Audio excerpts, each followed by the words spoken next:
नमस्कार दर्शकों, UP today के यूट्यूब चैनल पर आपका स्वागत है।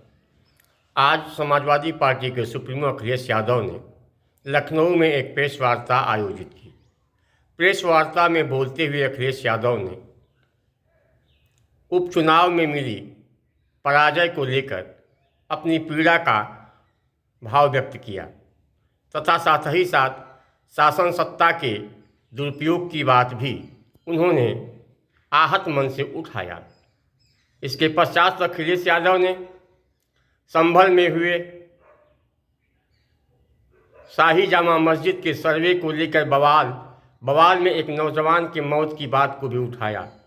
उन्होंने सर्वे के अंदाज पर आपत्ति भी किया। आइए आगे के वीडियो में देखते हैं कि सपा सुप्रीमो अखिलेश यादव ने आज की अपनी प्रेस वार्ता में क्या कहा है। हाँ, एक निवेदन है, यदि अभी तक आपने यूपी टुडे के यूट्यूब चैनल को सब्सक्राइब नहीं किया है तो आज ही यूपी टुडे हिंदी के यूट्यूब चैनल को सब्सक्राइब कीजिए और देश विदेश की उन खबरों को देखिए जिन्हें अखबार दिखाने से, टेलीविज़न दिखाने से कतराते हैं। धन्यवाद। लोकतंत्र में सच्ची जीत लोक से होती है, तंत्र से नहीं। लेकिन ये नया लोकतंत्र जो बनाया भारतीय जनता पार्टी ने,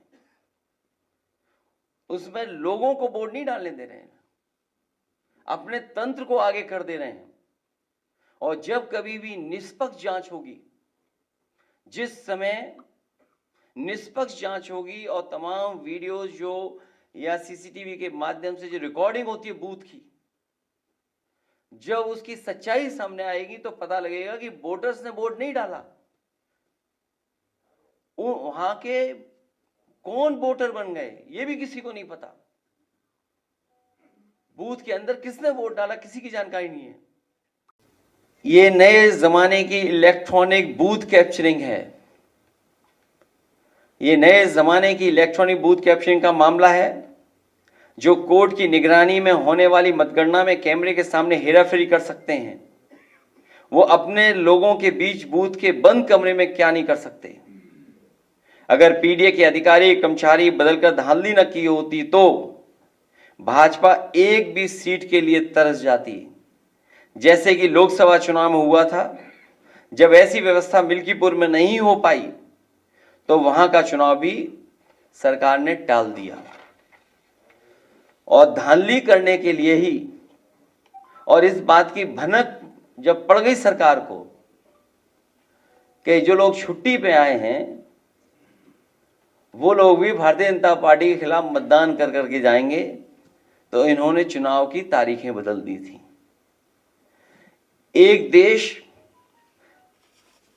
तब एक लोकतांत्रिक क्रांति की ओर बढ़ने लगता है जब उसे कहीं से भी इंसाफ की उम्मीद दिखाई नहीं देती। महंगाई, बेरोजगारी, बेकारी और चुनावी धांधली से आक्रोशित समाज एक सीमा तक ही सहता है। इतनी सी बात तो अनपढ़ भी समझता है कि पेट की आग कभी भी उसको नहीं जिता सकती जिसने रोटी छीनी हो। जिनकी उंगलियों पर निशान नहीं है उनके भी वोट डाले गए हैं। ये विधायक जी बैठे हैं, वो जानते होंगे, इनकी विधानसभा में बड़े पैमाने पर लोग हैं जिनकी उंगलियों पे किसी के निशान नहीं है, लेकिन सुनने में आ रहा है कि उनका वोट डल गया है। जिनकी उंगलियों पर निशान नहीं है उनके भी वोट डाले गए हैं।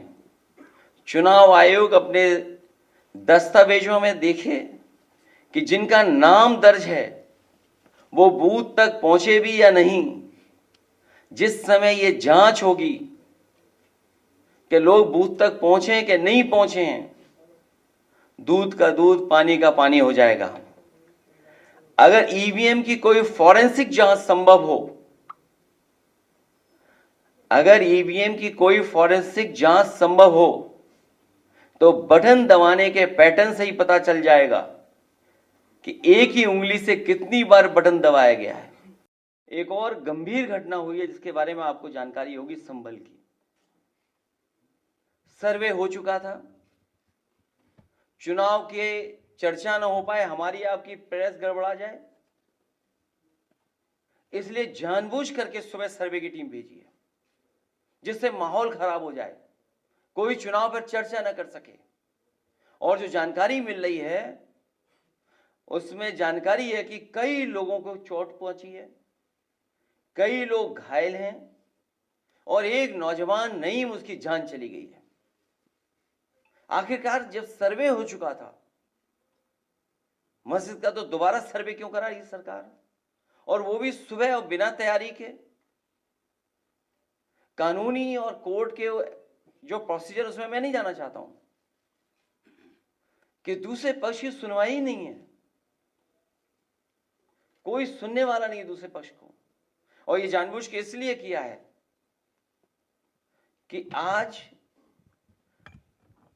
किस बात पे चर्चा हो, किस इमोशन पे चर्चा हो, ये जानबूझ करके सरकार ने कराया है।